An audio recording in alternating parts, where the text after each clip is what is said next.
Welcome to the Read Along Audiobooks production of Treasure Island, by Robert Louis Stevenson. This video includes all of the chapter's original text, so that you can read along with the audio. Remember to subscribe with the notification bell turned on, so you will be notified whenever we post a new audiobook. Treasure Island, by Robert Louis Stevenson. Part 5. My Sea Adventure. Chapter 22. How my sea adventure began. There was no return of the mutineers. Not so much as another shot out of the woods.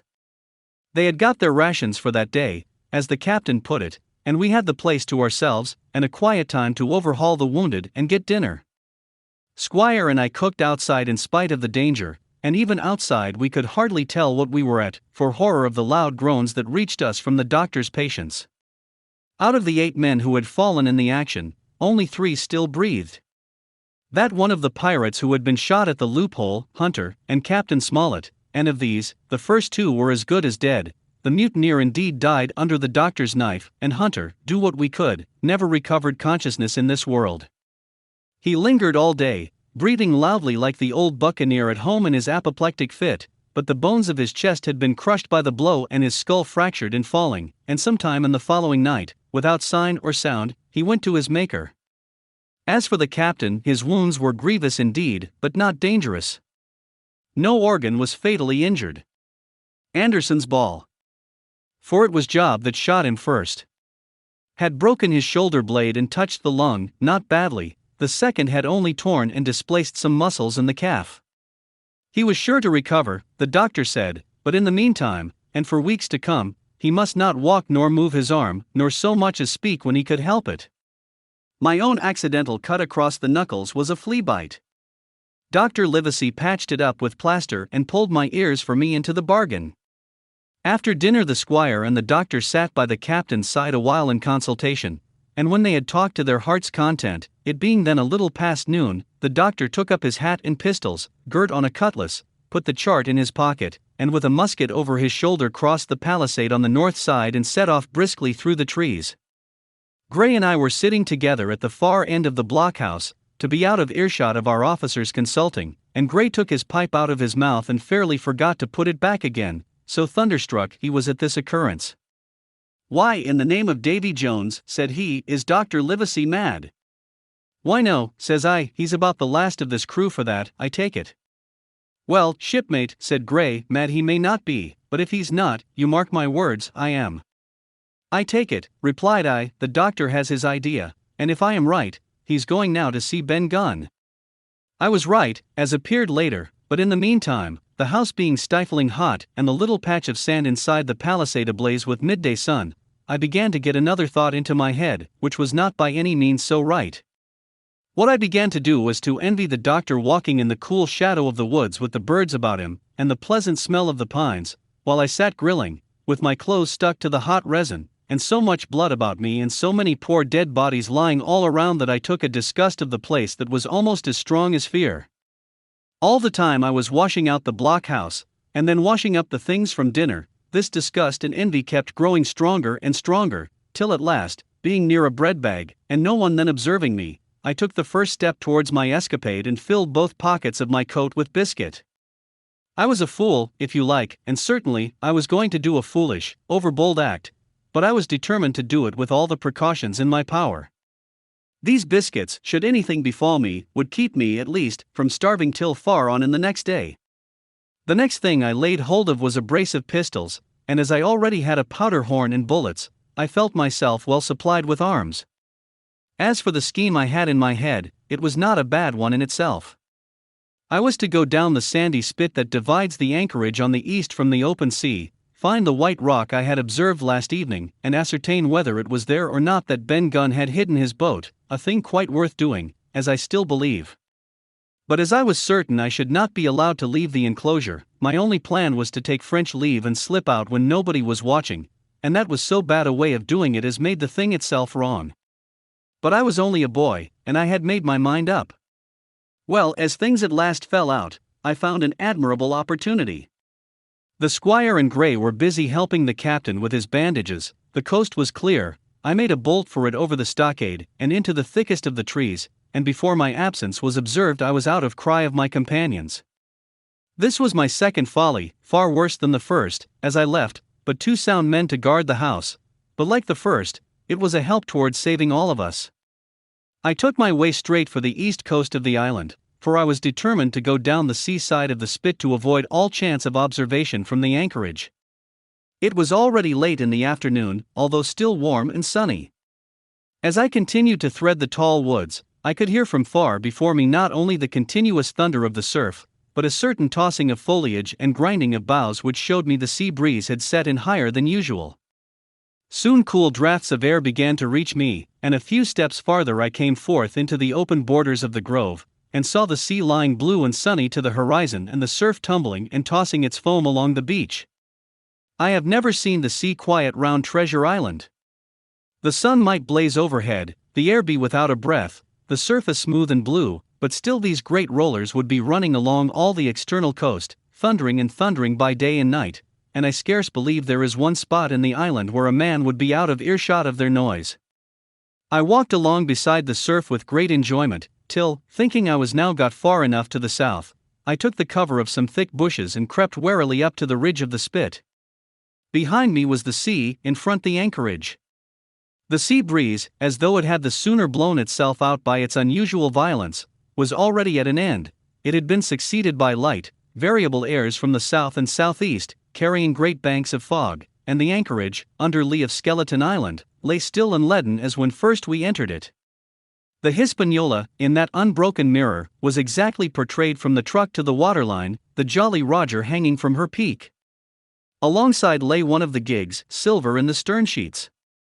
Him I could always recognize. While a couple of men were leaning over the stern bulwarks, one of them with a red cap. The very rogue that I had seen some hours before stridelegs upon the palisade. Apparently they were talking and laughing, though at that distance. Upwards of a mile. I could, of course, hear no word of what was said. All at once there began the most horrid, unearthly screaming, which at first startled me badly, though I had soon remembered the voice of Captain Flint and even thought I could make out the bird by her bright plumage as she sat perched upon her master's wrist. Soon after, the jolly boat shoved off and pulled for shore, and the man with the red cap and his comrade went below by the cabin companion. Just about the same time, the sun had gone down behind the spyglass, and as the fog was collecting rapidly, it began to grow dark in earnest. I saw I must lose no time if I were to find the boat that evening. The white rock, visible enough above the brush, was still some eighth of a mile further down the spit, and it took me a goodish while to get up with it, crawling, often on all fours, among the scrub. Night had almost come when I laid my hand on its rough sides. Right below it there was an exceedingly small hollow of green turf, hidden by banks and a thick underwood about knee-deep, that grew there very plentifully, and in the center of the dell, sure enough, a little tent of goatskins, like what the gypsies carry about with them in England. I dropped into the hollow, lifted the side of the tent, and there was Ben Gunn's boat. Homemade if ever anything was homemade, a rude, lopsided framework of tough wood, and stretched upon that a covering of goatskin, with the hair inside. The thing was extremely small, even for me, and I can hardly imagine that it could have floated with a full-sized man. There was one thwart set as low as possible, a kind of stretcher in the bows, and a double paddle for propulsion. I had not then seen a coracle such as the ancient Britons made, but I have seen one since, and I can give you no fairer idea of Ben Gunn's boat than by saying it was like the first and the worst coracle ever made by man. But the great advantage of the coracle it certainly possessed, for it was exceedingly light and portable. Well, now that I had found the boat, you would have thought I had had enough of truantry for once, but in the meantime I had taken another notion and become so obstinately fond of it that I would have carried it out, I believe, in the teeth of Captain Smollett himself. This was to slip out under cover of the night, cut the Hispaniola adrift, and let her go ashore where she fancied. I had quite made up my mind that the mutineers, after their repulse of the morning, had nothing nearer their hearts than to up anchor and away to sea. This, I thought, it would be a fine thing to prevent, and now that I had seen how they left their watchman unprovided with a boat, I thought it might be done with little risk. Down I sat to wait for darkness, and made a hearty meal of biscuit. It was a night out of 10,000 for my purpose. The fog had now buried all heaven. As the last rays of daylight dwindled and disappeared, absolute blackness settled down on Treasure Island. And when, at last, I shouldered the coracle and groped my way stumblingly out of the hollow where I had supped, there were but 2 points visible on the whole anchorage. One was the great fire on shore, by which the defeated pirates lay carousing in the swamp. The other, a mere blur of light upon the darkness, indicated the position of the anchored ship. She had swung round to the ebb. Her bow was now towards me. The only lights on board were in the cabin, and what I saw was merely a reflection on the fog of the strong rays that flowed from the stern window. The ebb had already run some time, and I had to wade through a long belt of swampy sand, where I sank several times above the ankle, before I came to the edge of the retreating water and wading a little way in, with some strength and dexterity, set my coracle, keel downwards, on the surface. Chapter 23. The ebb tide runs. The coracle, as I had ample reason to know before I was done with her, was a very safe boat for a person of my height and weight, both buoyant and clever in a seaway, but she was the most cross-grained, lopsided craft to manage. Do as you pleased, she always made more leeway than anything else, and turning round and round was the maneuver she was best at. Even Ben Gunn himself has admitted that she was queer to handle till you knew her way. Certainly I did not know her way. She turned in every direction, but the one I was bound to go. The most part of the time we were broadside on, and I am very sure I never should have made the ship at all but for the tide. By good fortune, paddle as I pleased, the tide was still sweeping me down, and there lay the Hispaniola right in the fairway, hardly to be missed. First she loomed before me like a blot of something yet blacker than darkness, then her spars and hull began to take shape, and the next moment, as it seemed, for, the farther I went, the brisker grew the current of the ebb, I was alongside of her hawser, and had laid hold. The hawser was as taut as a bowstring, and the current so strong she pulled upon her anchor. All round the hull, in the blackness, the rippling current bubbled and chattered like a little mountain stream. One cut with my sea gully and the Hispaniola would go humming down the tide. So far so good, but it next occurred to my recollection that a taut hawser, suddenly cut, is a thing as dangerous as a kicking horse. 10 to 1, if I were so foolhardy as to cut the Hispaniola from her anchor, I and the coracle would be knocked clean out of the water. This brought me to a full stop, and if fortune had not again particularly favored me, I should have had to abandon my design. But the light airs which had begun blowing from the southeast and south had hauled round after nightfall into the southwest. Just while I was meditating, a puff came, caught the Hispaniola, and forced her up into the current, and to my great joy, I felt the hawser slacken in my grasp, and the hand by which I held it dip for a second under water. With that I made my mind up, took out my gully, opened it with my teeth, and cut one strand after another, till the vessel swung only by 2. Then I lay quiet, waiting to sever these last when the strain should be once more lightened by a breath of wind. All this time I had heard the sound of loud voices from the cabin, but to say truth, my mind had been so entirely taken up with other thoughts that I had scarcely given ear. Now, however, when I had nothing else to do, I began to pay more heed. One I recognized for the coxswain's, Israel Hands, that had been Flint's gunner in former days. The other was, of course, my friend of the red nightcap. Both men were plainly the worse of drink, and they were still drinking, for even while I was listening, one of them, with a drunken cry, opened the stern window, and threw out something, which I divined to be an empty bottle. But they were not only tipsy, it was plain that they were furiously angry. Oaths flew like hailstones, and every now and then there came forth such an explosion as I thought was sure to end in blows. But each time the quarrel passed off and the voices grumbled lower for a while, until the next crisis came, and in its turn passed away without result. On shore, I could see the glow of the great campfire burning warmly through the shoreside trees. Someone was singing a dull, old, droning sailor's song, with a droop and a quaver at the end of every verse, and seemingly no end to it at all but the patience of the singer. I had heard it on the voyage more than once and remembered these words. But one man of her crew alive. What put to sea with 75? And I thought it was a ditty rather too dolefully appropriate for a company that had met such cruel losses in the morning. But, indeed, from what I saw, all these buccaneers were as callous as the sea they sailed on. At last the breeze came, the schooner sidled and drew nearer in the dark. I felt the hawser slacken once more, and with a good, tough effort, cut the last fibers through. The breeze had but little action on the coracle, and I was almost instantly swept against the bows of the Hispaniola. At the same time, the schooner began to turn upon her heel, spinning slowly, end for end, across the current. I wrought like a fiend, for I expected every moment to be swamped, and since I found I could not push the coracle directly off, I now shoved straight astern. At length I was clear of my dangerous neighbor, and just as I gave the last impulsion, my hands came across a light cord that was trailing overboard across the stern bulwarks. Instantly I grasped it. Why I should have done so I can hardly say. It was at first mere instinct, but once I had it in my hands and found it fast, curiosity began to get the upper hand, and I determined I should have one look through the cabin window. I pulled in hand over hand on the cord, and when I judged myself near enough, rose at infinite risk to about half my height, and thus commanded the roof and a slice of the interior of the cabin. By this time the schooner and her little consort were gliding pretty swiftly through the water. Indeed, we had already fetched up level with the campfire.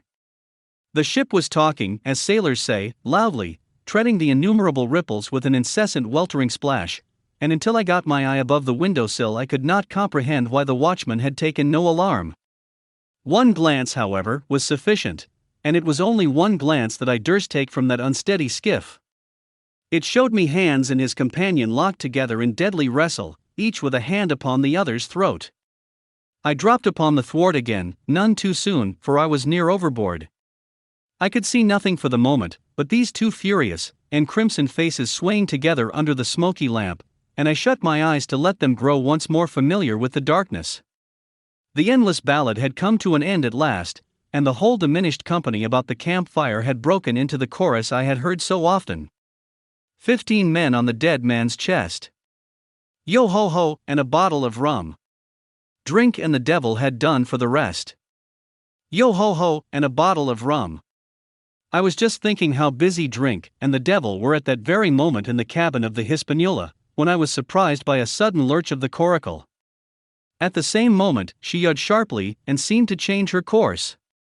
The speed in the meantime had strangely increased. I opened my eyes at once. All round me were little ripples, combing over with a sharp, bristling sound and slightly phosphorescent. The Hispaniola herself, a few yards in whose wake I was still being whirled along, seemed to stagger in her course, and I saw her spars toss a little against the blackness of the night. Nay, as I looked longer, I made sure she also was wheeling to the southward. I glanced over my shoulder, and my heart jumped against my ribs. There, right behind me, was the glow of the campfire. The current had turned at right angles, sweeping round along with it the tall schooner and the little dancing coracle, ever quickening, ever bubbling higher, ever muttering louder. It went spinning through the narrows for the open sea. Suddenly the schooner in front of me gave a violent yaw, turning, perhaps, through 20 degrees, and almost at the same moment one shout followed another from on board. I could hear feet pounding on the companion ladder, and I knew that the two drunkards had at last been interrupted in their quarrel and awakened to a sense of their disaster. I lay down flat in the bottom of that wretched skiff, and devoutly recommended my spirit to its maker. At the end of the straits, I made sure we must fall into some bar of raging breakers, where all my troubles would be ended speedily, and though I could, perhaps, bear to die, I could not bear to look upon my fate as it approached. So I must have lain for hours, continually beaten to and fro upon the billows, now and again wetted with flying sprays, and never ceasing to expect death at the next plunge. Gradually weariness grew upon me, a numbness, an occasional stupor, fell upon my mind even in the midst of my terrors, until sleep at last supervened, and in my sea-tossed coracle I lay and dreamed of home, and the old Admiral Benbow. Chapter 24. The Cruise of the Coracle. It was broad day when I awoke and found myself tossing at the southwest end of Treasure Island. The sun was up but was still hid from me behind the great bulk of the spyglass, which on this side descended almost to the sea in formidable cliffs. Haulbowline head and mizzenmast hill were at my elbow, the hill bare and dark, the head bound with cliffs 40 or 50 feet high and fringed with great masses of fallen rock. I was scarce a quarter of a mile to seaward, and it was my first thought to paddle in and land. That notion was soon given over. Among the fallen rocks the breakers spouted and bellowed, loud reverberations, heavy sprays flying and falling, succeeded one another from second to second, and I saw myself, if I ventured nearer, dashed to death upon the rough shore, or spending my strength in vain to scale the beetling crags. Nor was that all, for crawling together on flat tables of rock, or letting themselves drop into the sea with loud reports, I beheld huge slimy monsters. Soft snails, as it were, of incredible bigness. 2 or 3 score of them together, making the rocks to echo with their barkings. I have understood since that they were sea lions, and entirely harmless.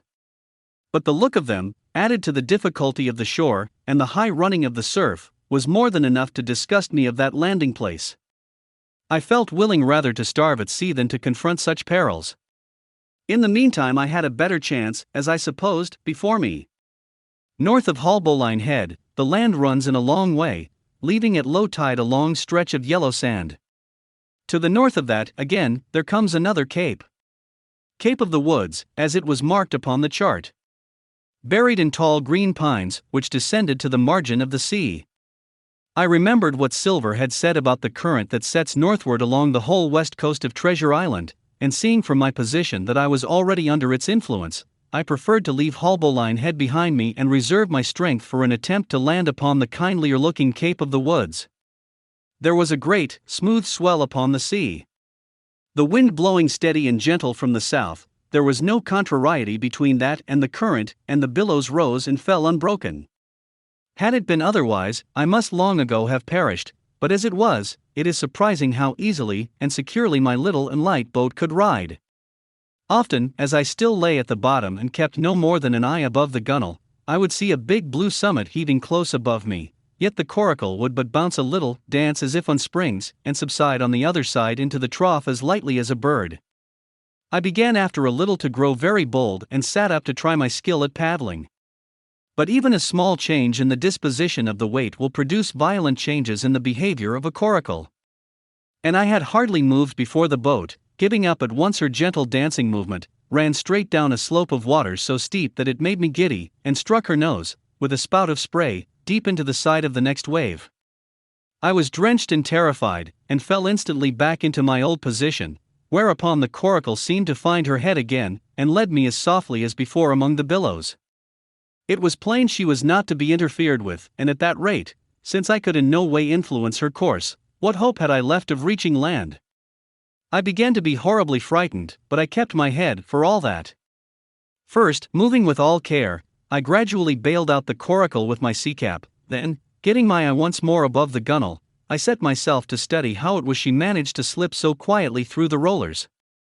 I found each wave, instead of the big, smooth glossy mountain it looks from shore, or from a vessel's deck, was for all the world like any range of hills on dry land, full of peaks and smooth places and valleys. The coracle, left to herself, turning from side to side, threaded, so to speak, her way through these lower parts, and avoided the steep slopes and higher, toppling summits of the wave. Well, now, thought I to myself, it is plain I must lie where I am and not disturb the balance, but it is plain also that I can put the paddle over the side and from time to time, in smooth places, give her a shove or two towards land. No sooner thought upon than done. There I lay on my elbows in the most trying attitude, and every now and again gave a weak stroke or two to turn her head to shore. It was very tiring and slow work, yet I did visibly gain ground, and as we drew near the Cape of the Woods, though I saw I must infallibly miss that point, I had still made some 100 yards of easting. I was, indeed, close in. I could see the cool green treetops swaying together in the breeze, and I felt sure I should make the next promontory without fail.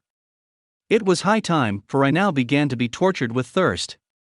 The glow of the sun from above, its thousandfold reflection from the waves, the sea water that fell and dried upon me, caking my very lips with salt, combined to make my throat burn and my brain ache. The sight of the trees so near at hand had almost made me sick with longing, but the current had soon carried me past the point, and as the next reach of sea opened out, I beheld a sight that changed the nature of my thoughts. Right in front of me, not half a mile away, I beheld the Hispaniola under sail.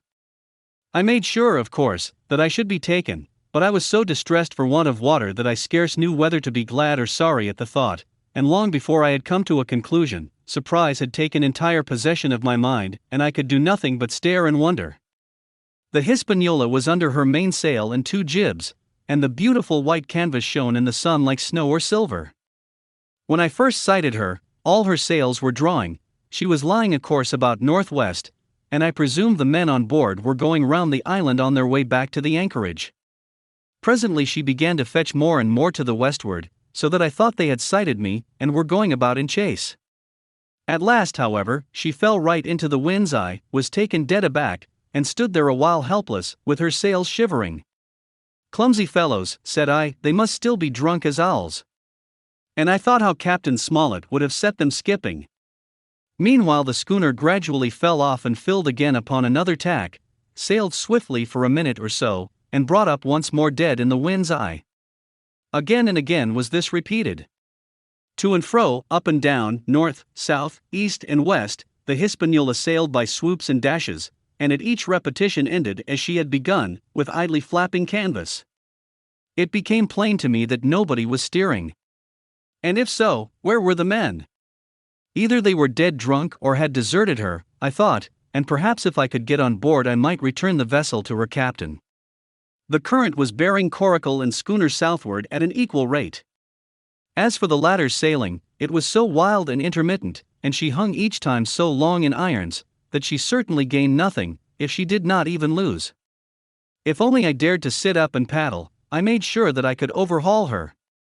The scheme had an air of adventure that inspired me, and the thought of the water breaker beside the fore companion doubled my growing courage.